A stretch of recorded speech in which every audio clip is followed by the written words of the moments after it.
Welcome to the Better Two podcast. I'm your host, Donna. Today's guest is V Torres. V has a new record out called Woman, and we spend the time on the podcast talking about that. The lead single, which is Woman, and well, a lot of different things, including grief and her song Winter Solstice. So tune in. Hi, Veronica. How are you doing today? Hi, Donna. I'm doing well. Thanks for having me. You're welcome. And I noticed, I mean, you're obviously a true musician because look what's behind you. We have Yes, guitars, we have guitar you cases. know. So Yes, I actually I just moved and I used to have them hanging on the wall, so I miss that. But I have plaster walls here, so I can't hang them up because I'm scared they're gonna fall. But I miss it because it felt like a big hug when you had all the guitars on the wall. Oh, I'm sure. I'm sure. I mean, and it also gives it a nice aesthetic, you know? Definitely, yes. But yeah, there's certain walls. I mean, even the place I live in, I don't want to hang anything on the walls because I'm not sure if it's going to actually Yeah, stay. yeah. S- So you have a new single that just came out, and you have a record coming out as well. But the single is called Woman. What precipitated you writing that? What made you decide that this is my anthem? Um, I wrote the song several years back, actually, and I was playing it out live for a while before it was recorded. And I knew that the song was special. And it kind of took a form of its own at like live shows where I'd perform it and I'd have people come up to me afterwards, like, you wrote that song for me. And it was obviously a lot of women. And I knew I needed to record it. I did not know at first that that would be the title track of the record. But as the record was like shaping up, it really was tied together by this song that I felt like this song was kind of at the apex of the record, just talking about, being a woman and what women go through and working on yourself constantly to, try to be the best version of yourself you can be, but knowing that that just keeps on going and it doesn't end. So I wrote it and we recorded it, and I just felt like it was a really really strong song, and it should be the title track, and the record kind of formed around it a little bit. So Isn't it always amazing when things just kind of fall into place like that? It's like you don't have necessarily the concept, but then it all generically melds into one where you need it to go. yeah, it's really interesting, and you don't plan it, and it just kind of happens. And this whole process of making this record, I did not know that it was going to be a record, but everything kind of started falling into that uh narrative, and it just happened, and it wasn't pushed, it wasn't forced. And I honestly had to like let go of my expectations of what it was going to be, because I planned on doing, a few singles, and it just kind of kept growing and taking longer. And I just said, I surrendered to this process at this point, and I was in a point in my life where I could do that. And it ended up being, it's beautiful when you actually get to the other side and you're like, okay, all those things that happened, they definitely happened for a reason. Yeah. As a writer, it's the same thing for me. It's like it has to flow. And if it doesn't flow, you know it doesn't, and you kind of pull back and you kind of navigate and retool. And you're talking about the fact that you're always trying to improve yourself as a woman. And we're constantly being sold and told what we need to do and how to do it and how to age. And you better do this if you're aging. And at a certain point, you're going to be put out to pasture. Yeah. And I think it's important that we kind of, because it's not only women they're going after to do this, it's the men too. Mhm. And when it's becoming detrimental, we have to stop and look and go, hey, is it okay? Is it all right? Um, I had a, I'm almost 60, and I had this big fear of losing my hair because it was thinning because of a thyroid issue, which that's another thing we don't address. And I know, what has this got to do? It kind of ties in. So we deal with these issues that were placed in front of us, that you have to look a certain way, you have to be a certain way. But your health will start coming into play as you get age. And nobody talks about that aging, when your health starts to change, you can't fight it. Yeah. Your hormones, your thyroid, whatever it is, can start affecting you. And so, Yeah. so last year, because my biggest fear, like I said, was going bald. I had thin hair up top. So I had cancer. I went through chemo, and I had to make the decision whether I was going to go bald or I was going to hide it. And I shaved my head. Wow. And the thing is, yes, I wear a wig now, but my hair did come back, and it came back thick, except for where it was thin before. And so now I'm grappling with this whole fact. It's like I can pull off going bald. And so do I want to Yeah. do that in my normal life? Because Yeah. I know hair is a big thing. We all know this. Yeah, I mean I'm sorry you went Mm, through that and you're going through that, and I think yeah, it's you know, where do we lie in that mhm. place of ego and what we care about, what other people think, and then just like who you are. And it's so hard to cut out all the noise and just be like, yeah, I'm okay with this thing. And then you do it and it's like nothing, no one cares. It's like it's Yeah. really beautiful, but it's so hard. It's a huge part of your identity. And like you said, when illness comes or hormonal changes, things that you can't control, and it happens for everyone, but women go through a lot of things, and sometimes like maybe there's like not a reason we can pinpoint, like I can't tell you I have this disease or this thing, but I feel like shit. And it's really hard for me right now, and it's like you almost have to prove yourself or something, Hmm. or over explain, or and it's just so ridiculous, and it's like, why can't we just be? And no, I don't feel good today, and I don't have to tell you why or explain myself, but it's hard, because I think we're all raised a certain way, and we're as women, I do think we take on a role a little bit of taking care of people, and just naturally have a lot of that, and some men have that too, obviously. But as women, I think there's this instinctual part of that in our lives. And a lot of times, even I don't have kids, but, a lot of women do. And in the song, I kind of touch on that because it's like your whole life, you're taking care of these little people that turn into adults, and then at some point they leave you and you're on your own. And what does that look like at that point? That must be such a hard feeling. And yeah, I just think there's so much to this that people don't talk about, and um I think people are starting to talk about it more though, which I think is really interesting and great. And you see like a lot of podcasts where we're talking about women's health, we're talking about menopause, we're talking about peri, we're talking about diseases and things that people just had no idea, were going on. So I do like that I'm seeing more of that out there now. Well, and that's the thing. I think women have been dismissed so much when it comes to their health care, when it comes to their identity, when it comes to their role. I mean, going back to the hair thing real quick, it's like how many times especially when I grew up, you were presented with the girl with the long, luxurious, beautiful flowing hair. I never had Mhm. that. But then you don't equate that. But then when you think about it, here, and this is, of course, my generation, we gave you a Barbie. What does Barbie look like? She's cute, blonde, and she's perfectly proportioned. You're never going to look like a Barbie. Yeah. And before you used to have the whole of, well, we airbrush the photo. Now we can just create a model and she's never going to look the same. And I mean, I saw a gentleman recently. He was a male model and he posed for pictures and everything for a professional campaign. When he went to the store, his image was lightened because he was an African American male. His image was lightened. His face was contoured differently. He looked nothing like him Wow. because it Yeah. was morphed in AI. So when you're looking at those things and going back to the caregiver role, as women, when we're taught as girls to play with dolls, we're taught to play with baby dolls, we're taught to nurture. Boys aren't. Yeah. And they make it seem wrong if boys learn how to cook and everything else. However, my husband, one of my best friend's husband, or my late husband, he loved to cook. And so why do we take those things and put them into norms? Why do we have to do that? Why can't we just be a single woman if you don't want to have children, you don't or you can't have children, why can't we just accept that? Yeah. I know.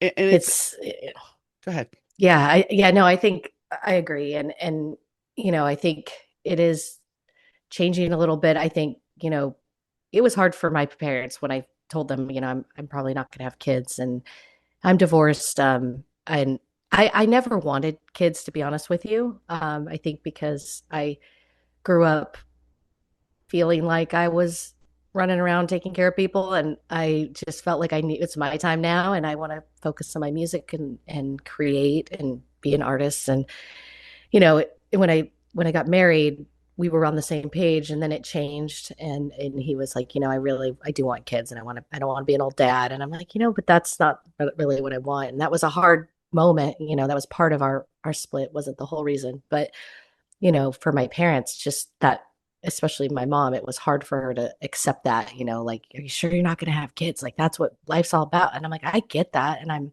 so happy for people who want that. And it's, I have a different lifestyle and a different joy that I'm getting out of making song babies and things. And, my sister has three girls, and it's so amazing to be an aunt and spend time with them and see, little people that look like me too. And I get all of that, but it doesn't have to be like that's the end all be all. And that's the reason why we're all on this planet. And I think people are talking about it more now. And this, I'm going to be 42. So my generation of late, I guess I'm a late millennial, or maybe it's a different generation. We grew up, we graduated college when there was a financial crisis, and things were different. And, we're not buying homes. It's a different world that we live in. Um, and I think it's becoming a little bit more understandable now. But I feel like I lived in that path of, here's what you're supposed to do. Here's the boxes you're supposed to check. This is what you're supposed to get done. Well, and That's go ahead.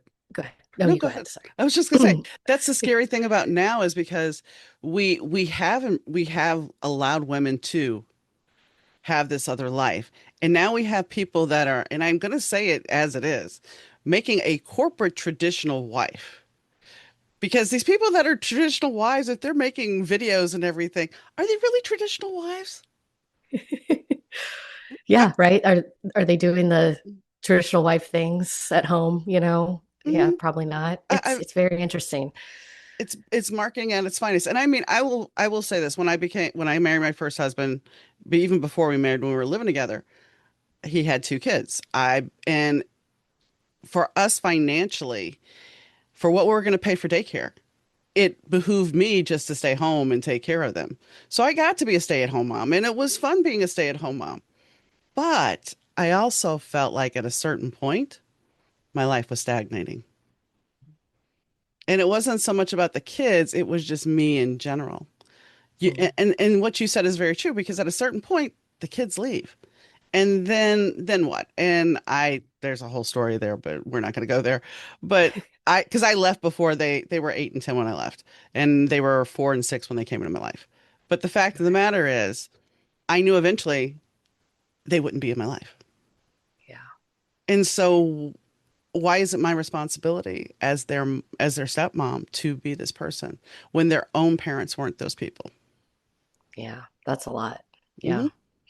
So I mean, I think we can pull back if we don't succumb to the traditional family that is being sold to us, because that's exactly what it is. We will survive, and women will attain more rights. But it's like right now, it's like everything is being clawed back. And I am the generation, our anthem or my mother's anthem that kind of bled into it came out when I was a kid was I Am Woman by Helen Reddy. Mhm. You That's know, cool. that was the song. Everybody was like, I am woman. And to see us go backwards and people Yeah. say, well, I want my husband to vote. It kind of is painful because it's like, when did you decide to demean yourself? Yeah. And I mean no disrespect to anybody that is a stay-at-home mom, but know yourself. Know your body autonomy, know yourself and take care of yourself. So, Yeah, I think taking care of yourself is it's hard to sometimes, because it's very distracting to um, not look at it and not look at all this stuff. And I spent time not looking at it, and it just builds up, and it's hard to really peel back layers and uncover things. And I think some people may never do that, and some people do it a little bit. It just depends on your journey. But I do think when you do that work, it does help you understand so much more about yourself, which in turn makes you just have better relationships with everyone, but it starts with you. And the song's kind of about that too. It's just like you're never going to get to that like place of, oh, everything's going to be perfect. Everything's going to be the thing I wanted it to be, right? That's never going to happen. And accepting that and knowing that you're going to have to continue to work and not stop that process is kind of the song. It's like my work never ends. It just starts over and over again because it's true. And it's hard to sometimes accept that. You're like, I just want to break, or I just want to like be okay for a little bit. But I think accepting that thing where it's like it's never gonna be that picture perfect, and I'm not even saying picture perfect, but the expectation you have is it may never happen, and accepting that I think is important, but it's hard. Well, I mean, you're sold as a kid, you're sold this idea of these are the ideals you're supposed to hit, especially as a woman. And your generation, you had before the crisis, you had hope. You had the ideals of, oh, I'm supposed to buy a house, I'm supposed to do this, and that's been yanked away. Yeah. And there comes a point where it's like, yes, you are just over everything and you're just worn down, but you have to continue to have hope, because if you don't have hope, even if it's just to make another song, to see the joy on somebody's face when they hear that song, or them coming up and saying, you wrote the song for me, there's a reward in that in itself. And that, I would hope, gives you hope and motivation to Yeah. continue. Yeah. I feel like it's like the little bit of magic of life. And I was raised Catholic. I'm not practicing Catholic at all anymore, but I am very spiritual, and I love thinking about that stuff. And for me, it's like if you don't believe in that magic, or you don't believe in that hope, whatever you want to call it, like then it just makes everything just so depressing. And you're sitting in this place that just continues to be sad and like worse, and you're negative and you're drawing negative energy towards you. And I think you have to believe in that. Like that's why we're here. Like this is all like a big video game, and there's a lot of magic if you let it happen, right? Yes. Yes. And we're always trying to that's I've said that so many times about it being a video game, because it's like, okay, things are going well. I've defeated everything. Oh, here's the big boss. I got to fight the big boss again. Yeah. Oh, here we are again. Okay. Defeated him. Yay. Oh, we're back on it. Level 5 warp level or whatever it was in Exactly. Nintendo. Yeah. It's like it's so funny because it's it's I think you change in your mentality of it sometimes because of whatever's happening, and I try to stay positive in that space, and you know but things can shake you up and take you in and out of it. But it's like if you don't believe in that, like we all have that little magic, but if you don't believe it, then I don't know, life's got to be more boring for you. I don't know. I, well, I mean, like going through the battle, it's so I don't know where you stand politically. I'm not going to go there, but it's like we have the shit show going on. And last year, I'm diagnosed with cancer, and I have to have a hysterectomy, which is Oh TMI, I'm God. sure. But here's the thing, it was fine. That was like a cakewalk. But anyway, I told my friend, I said, well, if I'm not supposed to be here, I have an exit on the operating table. I already know that. So if I'm not supposed to be here, she's like, you're going to be fine. I'm like, yeah, I know, but I have that exit, because really we do. And then I was thinking, so why am I battling cancer when the world's going to hell? But the fact of the Jeez. matter is, you have to keep going to see what you're going to do. You have to keep going because you don't know. And that's the thing, I think, when people commit suicide because they are troubled, they don't realize how it is a ripple effect. Even you being, us having this conversation, somebody could tune in and it could hit them in a different way to make them see something. So it's Mhm. like you have to look at the bigger picture and just go, okay, maybe life's crap right now, but I have to keep going, because tomorrow, well, it might be a better day, even if it's for five Yeah. minutes. Yeah.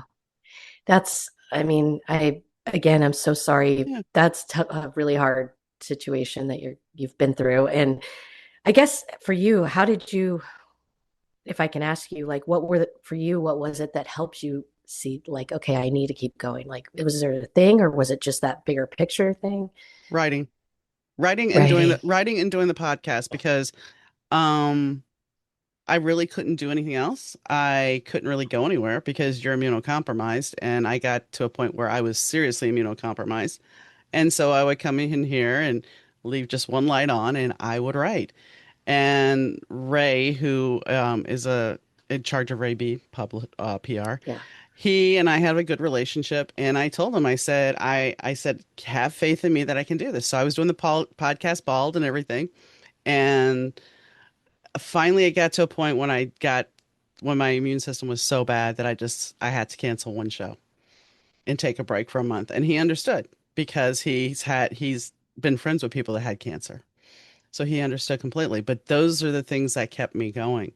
It wasn't Wow. so much that I was going to get notoriety or anything like that. It was the fact that I had the connection, the communication, and the words when I would sit down and write, they were just coming. That's amazing. So it's those things that you have to find. And just as a musician, it's like, what motivates you? Well, if I get up and I know I got to, maybe today sucks, but if I get up and my song or my book for me or this podcast touch one person, then that's what matters. And I don't really get a lot of feedback from people about the podcast. They listen, but I don't hear anything. But I did this one episode during that time, and this girl was just like, "This is such a great interview. You've delved into a lot of things most people didn't." And that makes it rewarding because when I do this for you guys, it's like I want people to know the real you. I don't want, Hmm. let's just go. How many other people are you going to go talk to that's going to talk about your music? Great. Where we can get to know a little bit about your story, your songs, and what created it, but also about you as a person. Yeah. No, I really think that's amazing. And I I listened to the interview you did with Tracy Bonham, and I thought that was really special, and it was a great insight to her and her career, and just even having a career later as a musician too. And I really resonate with that because when you're, like you said, writing or, creating, there's a spark, there's this energy inside of you that is connected to more than yourself, and that does feel really fulfilling. And so, yeah, that's so cool that's helped you get through some hard times. What was interesting is I've talked to Trace. I've had the fortunate ability to talk to her twice.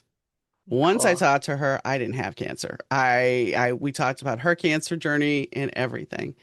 And then when she came back on, I had it. And so Wow. it was a different interview. Um, and it was like as soon as we logged in, she immediately was like, how are you doing? Are you okay? So it's like that's the other thing about doing this. When people come back on the show, there's a rapport. We've talked before.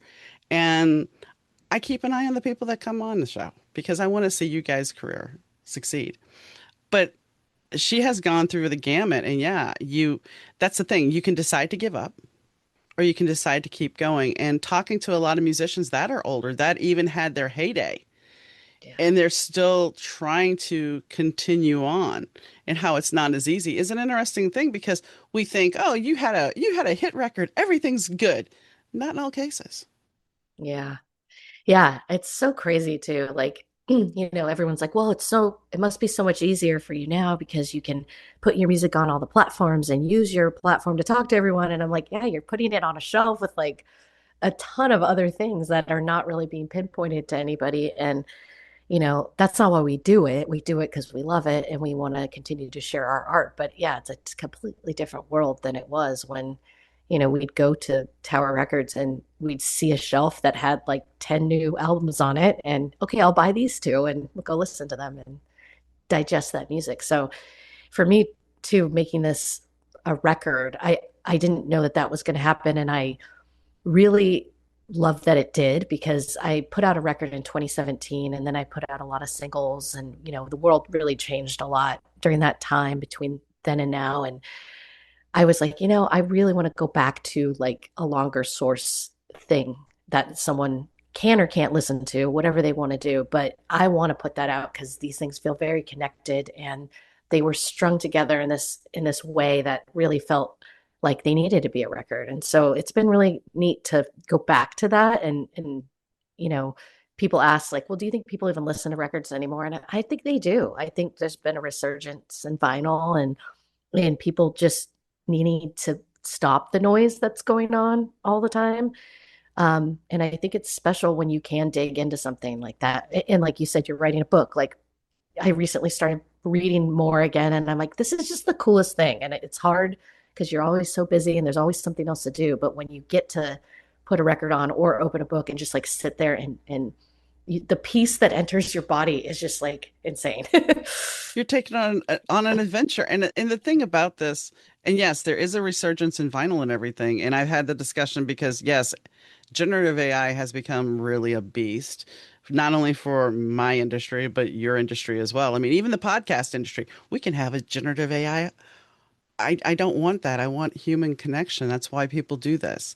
Um, but there's the whole push of Gen AI. We have generative AI music. We have the, and it's like, when is the one thing that is missing out of all of that is the human connection. It's the passion. It's the emotion. Sure, you can rip off something and make it sound halfway decent, and you can. There's a whole story about somebody writing an AI book that hired me to do editing, and then I realized it was AI, and I was that went south, and I said no. Wow. But the fact of the matter is, I had no experience. I never used ChatGPT or any of the other ones. And so she presents me with this book, and I'm just like, this doesn't make sense. There's no emotion. And then she left a prompt, and then somebody emails me and says, hey, you realize she's doing this. And if you continue to God. work with her, we're going to out her and we'll blame you too. I don't Wow. use that. I write my stuff from scratch. It's part of my passion. Why would I turn that? I mean, that's the thing. You're an artist too. Why would you turn over your passion? Because you want to say No. you're a musician? You want to say you're an author? You're not. You're a prompter. Yeah. So, It's wild. Yeah, there's a lot of for a while I was doing like a lot of writing for TV and film and shows and stuff. And you're given a prompt and you write about it and you create it from scratch. But now AI is like taking that world over as well. And it's just like, I don't know. There's gotta be a market at some point where people are like, I want to go back to Whole Foods, organic farmers market music and books and things. And there's just got I think when things like this happen, like they implode and eventually that will happen. But we're in the thick of it right now. well, that's the thing. People, the artists I've talked to about this, some don't, some it doesn't matter, some it does. But the one thing that all of them have said that can't be taken away is live music. Yeah. You can't take that away. And the fact is it's not only vinyl that's coming back, people are buying cassettes again. Yeah, that's cool. I So love that. I mean you can't say that AI is going to keep ruling. Eventually people, I mean there's already a backlash with the data centers, there's already a backlash with people saying I'm not using AI, I refuse to use AI. So I think eventually as long as we can vet the music that we're listening to, then it's okay. Yeah. Yeah, and live music, for me and growing up, the moment I first saw my ever live concert, it just does something to you, and being able to see that, it doesn't matter if you like that kind of music or not. It's just such a magical thing. That's like one of those magical things. And you're right, that can't be AI'd. So, yeah. No, and the thing is, even during a live show, if somebody hits a bum note, you are so wrapped up in the show that you're not going to care. No. And a lot of times if it happens, the musician will like do it again or something that you're like, oh, that's part of the song. It's cool what people do. And I mean, I've done that too. But yeah, it's really neat and it's neat to see the imperfection too and hear the cracks in people's voices and the human element to it. I love that. I love all kinds of music, but like for me, it's like a songwriter that has like a very unique voice that may not be the best voice in the world. To me, is like way more intriguing. I love like Regina Spektor, and she's got an amazing voice, but she uses her voice as an instrument. Like she'll be there with just her vocals and she'll create a song just with nothing else. And it's super, super cool to see that. What made you decide to, at what age did you decide I'm going to pick up a guitar, I'm going to sing? What made you decide to pursue music? So I grew up, sorry, I'm at the end of a cold, so That's my voice is a okay. little iffy, but I actually grew up an athlete. I was a serious basketball player. And um, that was my life from like the age of maybe 7 till I was graduating high school. We were high school state champions 2 years in a row. I was slated to go to college and play basketball and continue the journey. And I was very burnt out, and there was a lot of, politics even at that level in the game, where I'm like, do I want to keep doing this? Is this what I want for like the next part of my, collegiate life? Or and I had I'd been really into music ever since I was a kid. My parents, they're not musicians, but they're music lovers. So they would have records playing.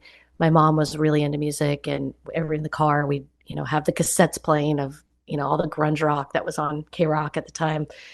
And when I was 11, I was like, I want a guitar. I want guitar lessons. So they bought me like a really cheap little guitar.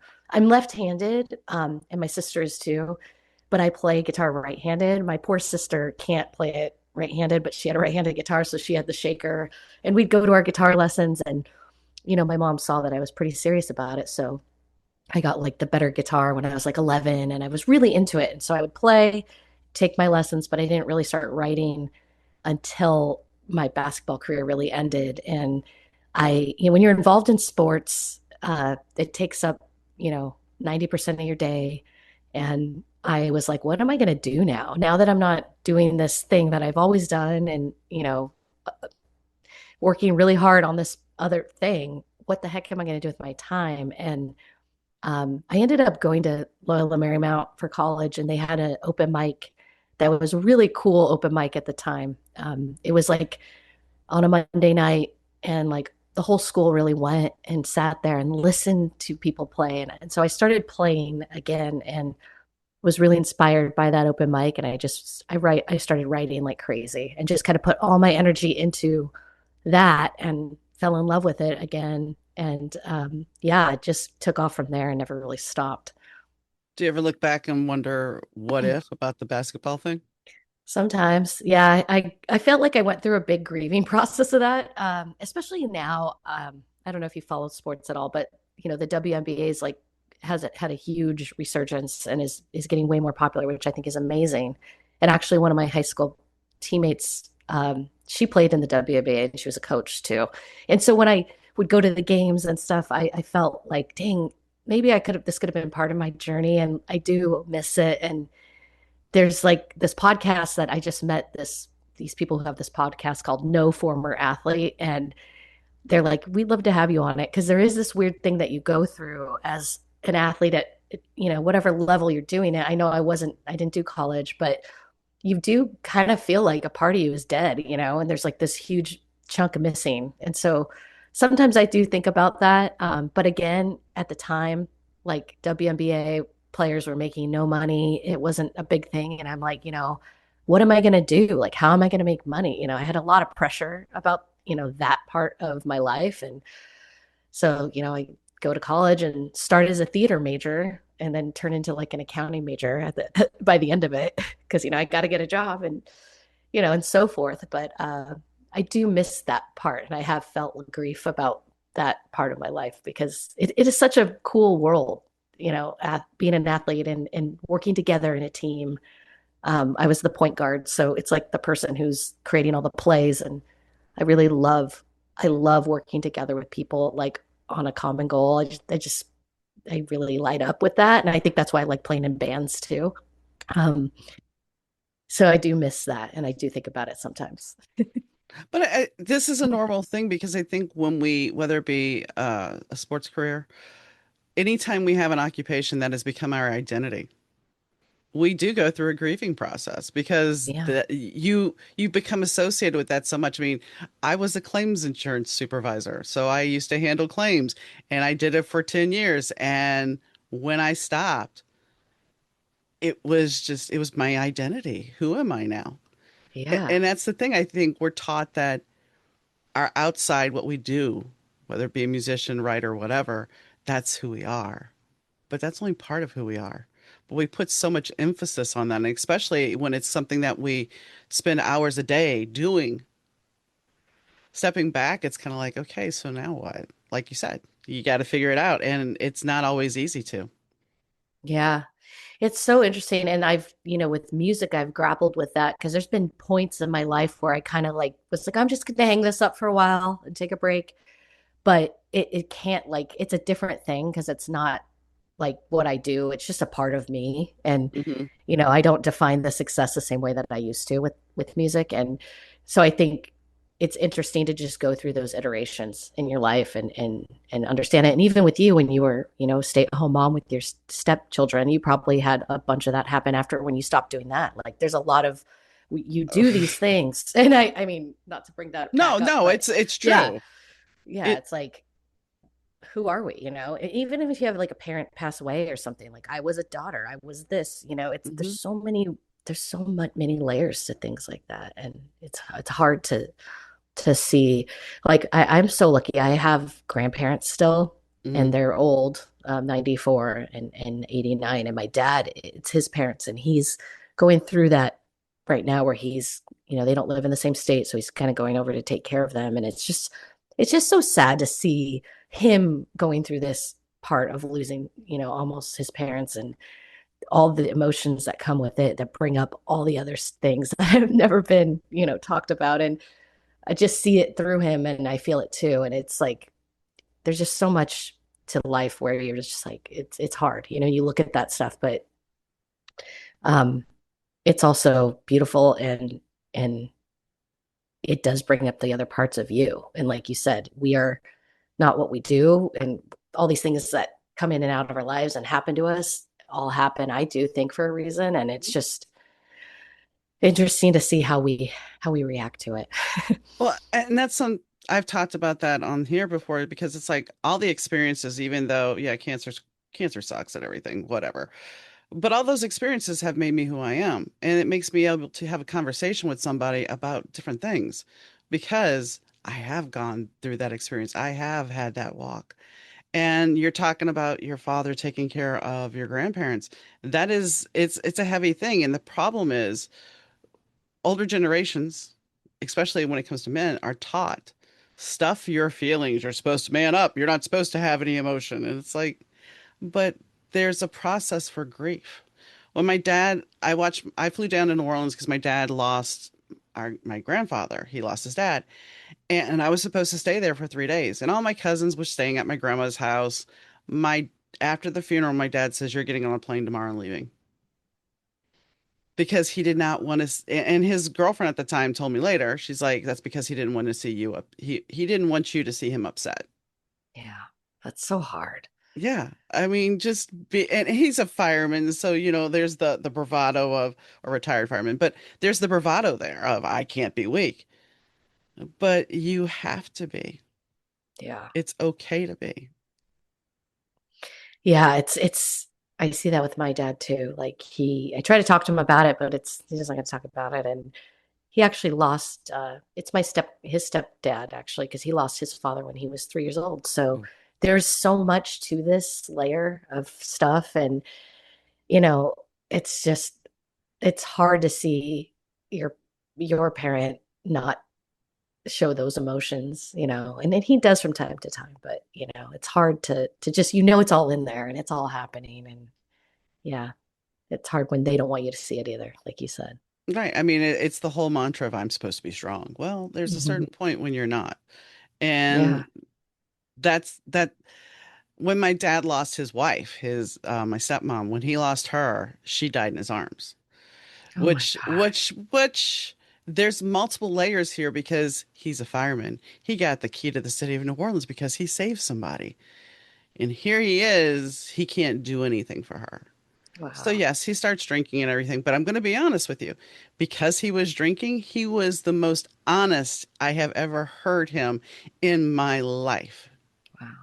Yeah, there's no Because filter. exactly, the truth serum has made it work and he is just venting and pouring his heart out. Yeah. So while I Wow. hated that he went through all that, for a brief moment, I got to talk to him as a real Yeah. person. Wow. That's huge. But you don't really think about those things. You don't, you know. Yeah. And I think the other thing, because we've had our relationship that's very distant most of the time, and he doesn't live anywhere near me. But after I got diagnosed with cancer, he texts me every day now because he can't hear anymore. But he texts me every day and makes sure everything's okay. Granted, the conversation's changed now that I'm in remission, but for a while, I mean, every day, are you okay? Everything's okay. Wow. So, I mean, like you said, things happen for reasons. And you watching your dad, and this is important because you watching your dad go through this, you know what also you're gonna have to eventually go through, Mhm. Yeah. which isn't easy. No, and I think my parents have been, their eyes have been opened in this process of like, we need to get our stuff together and make this, so it's not this burden on you when this happens. And it's just not fun to think about that, obviously, but you do, and it's life and it's a cycle of life, but it's not, it's just sad. And I've went through a lot of loss. Like when I was making this record, actually, I started it in 2021 and it's coming out, it's 2026. It's been 5 years. Um, Two of my close friends passed away that were also tied into the record. And it just was a weird time because I had lost people in my life. But not, and I'll say not just two, three actually, because my mom's sister passed away too during that time. So it was like this during this time, people, the first time in my life, the people I was like really close to passed away. And I'm fortunate that I hadn't gone through that, I guess, prior, but it really did um, bring up a lot. And, I had the reason I started the record with the person that I co-produced it with, my friend Steve, is he was working on a record for our friend Kevin. And Kevin is a big musician and pillar of our community here in Hermosa Beach. And I was like, this is so awesome that you're making a full length. And I was like listening to all of it and very inspired by it. And it really sparked me to do my record and work with Steve too, because we had been friends forever and we wanted to work on something. And he's coming off producing Kevin. And I'm like, let's do this together. And, probably, I think it was the first, we had done pre production and Kevin got cancer and he was only 52.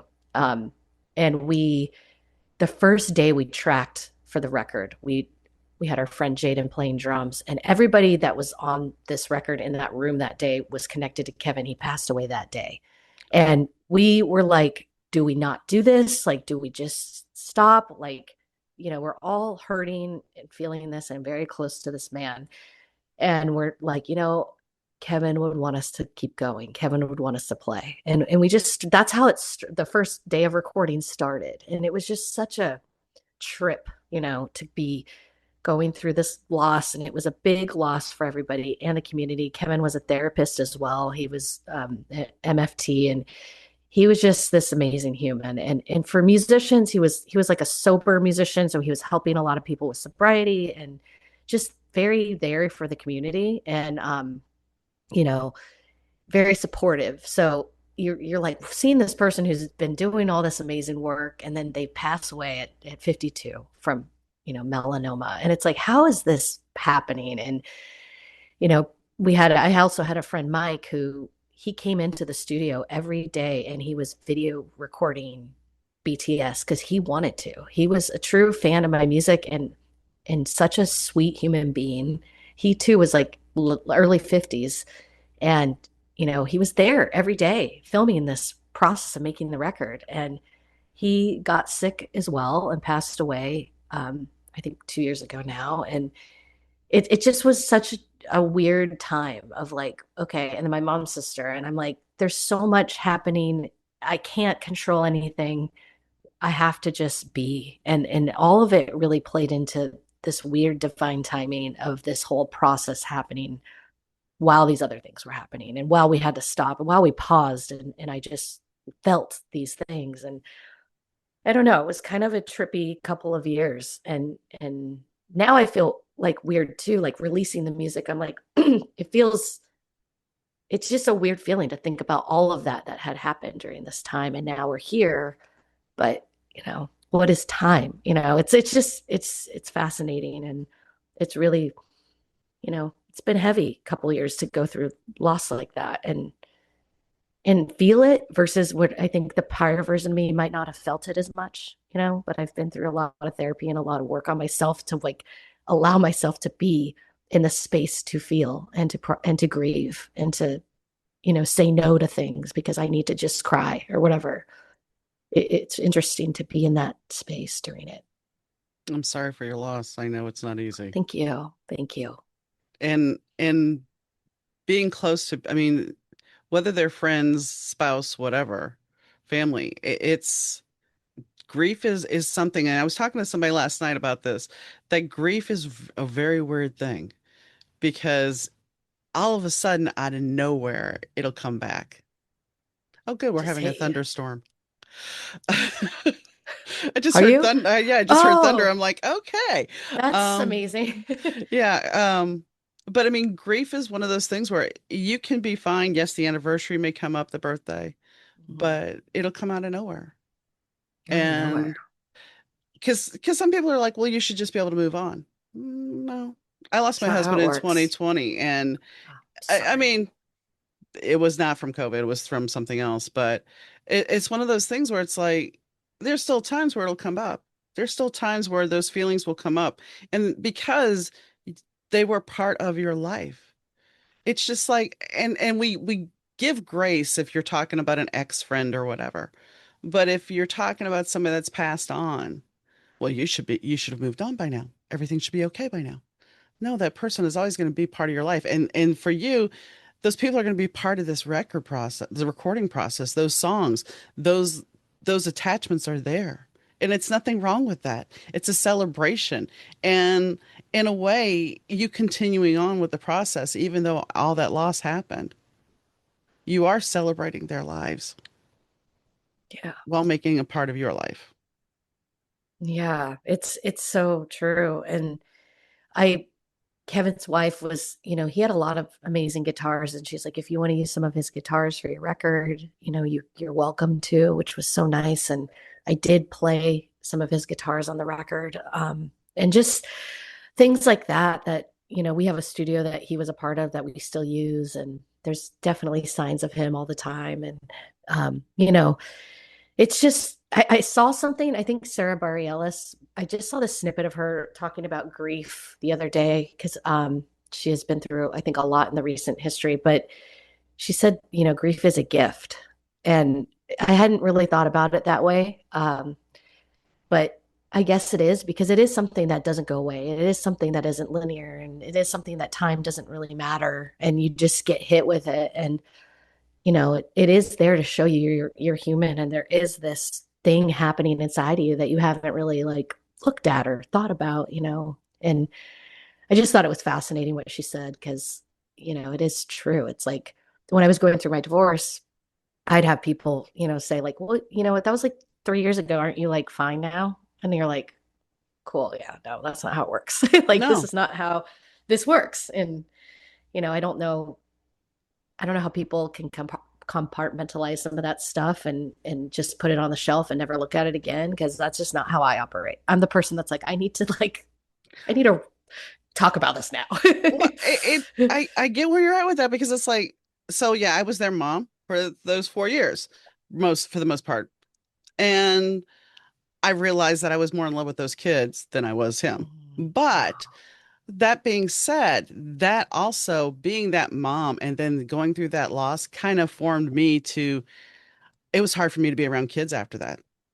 As I much as I bet. love children, it was hard for me to be around them. And so I don't have any biological kids, but that was my choice. And the fact of the matter is, when you go through something like that, it does form you. It does, you see things that you remember that they like. There's all these little emotions. And even though I knew they were still alive, there was still grief attached to that. Yeah. Just like your marriage, you had the ideal of, we don't talk about the grief of all the plans that you had that you gave up. It's the same thing with the basketball thing. All the ideas that I thought were this is where it was going to go, I need to grieve this now. And we don't talk about it. Yeah. It's so interesting, and it's like it's even funny. I was out the other night, and my divorce attorney hit on me and my friends. Did not recognize me, did not even. And I just started crying. And I was like, why am I even crying? Because I am like in a good place and past, but it just brought all that Oh yeah. stuff up again, you know? And I just was like, this is so interesting how life can just be like, haha, like I still got you over here. But it was fascinating, because I was Well, sad for him too. I'm like, what? Yeah, well, it was you're a into funny moment. spirit, you're into spirituality. I gotta say this, you're into spirituality. And I don't know where you're at with astrology, but we are in Mercury retrograde, and Hmm. Mercury retrograde tends to bring back the past so we can re-examine it. So maybe there's just a little bit that you still haven't worked through with that. Yeah, I feel that for sure. And I love astrology. So yeah, I know we're in it. Oh, we are in the thick of it this month, but that's beside the point. We're not going to even, because by the time this airs, we'll be out of Mercury retrograde and everything. But um, yeah, it's weird how those things happen. It's like, wait, I'm done with this. Why is this making? Yeah, I totally understand. Totally Yeah. understand. And I actually have another single coming out in July on July 9th, called Winter Solstice. And Mhm.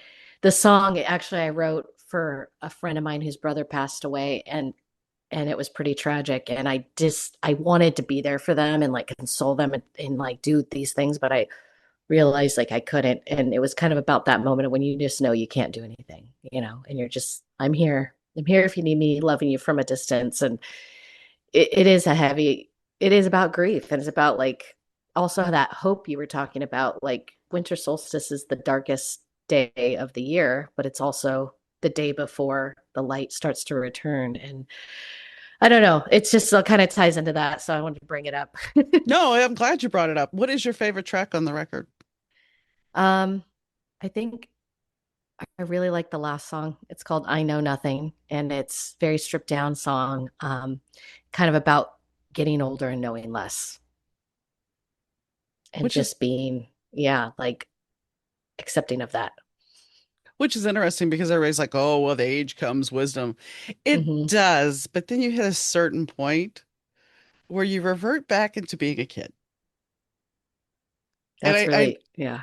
I know this because my two grandmothers after Katrina came to live with my husband and I. And one was 76 and the other one was 89. And they would tell on each other. And they would do things to each other. And it's like, I would hear, "Do you know what your grandmother did?" And I'm like, "Are we five? What's going on here?" But it was very much, and it made me realize that as we get older, we do revert back a little bit. And it's kind of cool because it's like you take off the things that were put on you a little bit, and you're like, I thought I knew all these things. I've been working on, knowing myself and knowing this, but it's like you kind of go back to just you. And it is, I think, you as a kid. I think that's kind of a big part of life. You just, all this stuff clumps on, and then you're just like, all right, let's go back to who I was. Which actually, you made me think of something because as a kid, we are very intuitive. We embrace the unknown. We see things. We know we have knowing. And when you think about it, as people age, and I mean, my grandmother at one point, she was near death's door and she was seeing her mother. And I had never met her mother died when she was a little kid, so I never met her. Wow. So she was talking to her. And when I look back now and think about it, it's like, so because we strip all that other stuff down, does our intuition become even more honed? Right. Yeah, I mean, like you get so jaded and you get so influenced and there's so much noise, but like when you turn all that off and you go back, I think so. Hmm. I think we have that intuition. We're born with that, Yeah. that knowing for sure. Yeah. Yeah. And if you trust it, it'll lead you to the right place. And even if it's not the right place you think it should be, there's a lesson there for you. Yeah. The Back to the video obstacles. game. Yeah, the obstacles that create the lessons. You're like, okay. Let's Yeah. play some Zelda now. Um, so are you planning on taking this out on the road? Yeah, I want to. I'm playing some local shows here in LA. But yeah, that's the plan. I don't have a tour set up right now, but that is the goal to get this in front of more people and hopefully the right, people who enjoy this music. And I'd love to play with a bigger artist that's similar to me because I feel like that's a good way to kind of get out there. So working on that. But I have a couple local shows in LA in July and August, and we'll be announcing a record release show in September. So I'll let you know about that. Maybe you should reach out to Tracy. Granted, I know she's coming off a tour, I think, but That would be amazing. Yeah, yeah. I would. That would be really cool. I'm a huge fan. And I started, after I listened to her episode, I started listening to her new record and really was enjoying it. You should go back and listen to the first episode too. She was good because she talks about the Okay. ballet and everything else.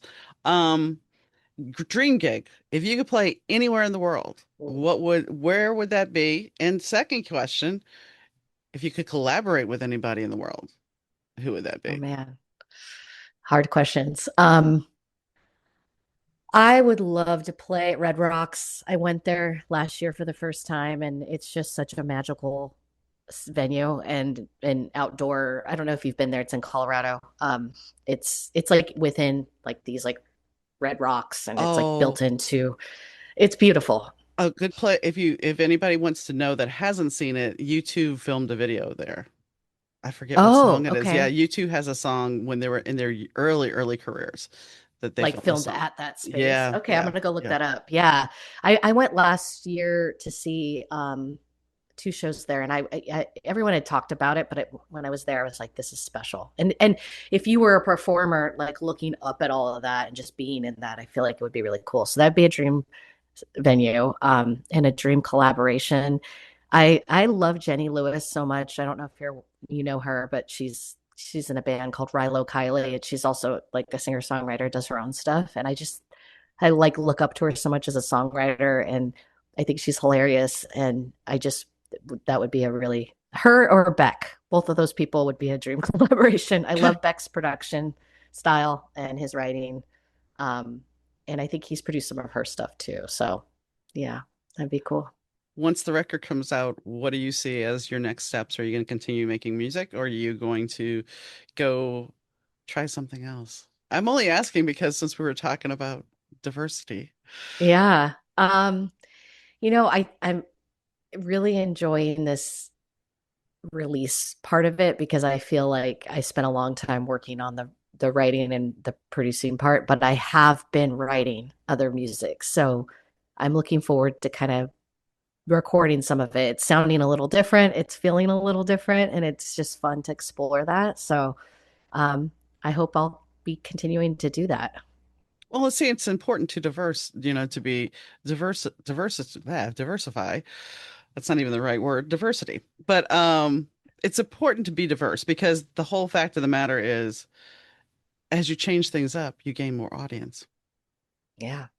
Yeah. And I think if you're inspired to do it, then keep doing it. And if it doesn't feel like inspirational anymore, and you don't feel like doing it, then take a break and be okay with that. And it's hard to do that sometimes as an artist, I think. But for me, it's like it's fun when you're in that like precipice of creating something and it's not even created yet, but you're like you have that fun, like intuitive feeling that this could be really cool. That part for me is the funnest part, I think, to feel those exciting moments of like, what could this be? Like it's Mhm. something. I don't know what it is yet. I think for me, that's my favorite part, creating. Is there anything you'd like to add that we haven't discussed? Um, Man, I think we talked about a lot, a lot of things I didn't know we were going to talk about, which I love. But yeah, just grateful for you sharing this and sharing the song and for everybody who's listening. I appreciate it. Well, thanks for coming on. Yeah, thank you. Veronica seemed surprised that the conversation went where it did. And the thing is, I didn't expect it to go there either. I did not expect that we would be talking about grief. And I think there's a bigger picture of grief because we all assume that grief is about death. And it is. I mean, don't get me wrong, grief is there when someone dies. But grief is a much bigger picture. Grief we have grief of law, grief of a divorce because all those plans, all those ideas, all those dreams that you had, they're gone.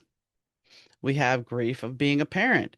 And that is very weird because when you think about it, I mean, for me, as I said on the show, I made the choice to leave when they were young.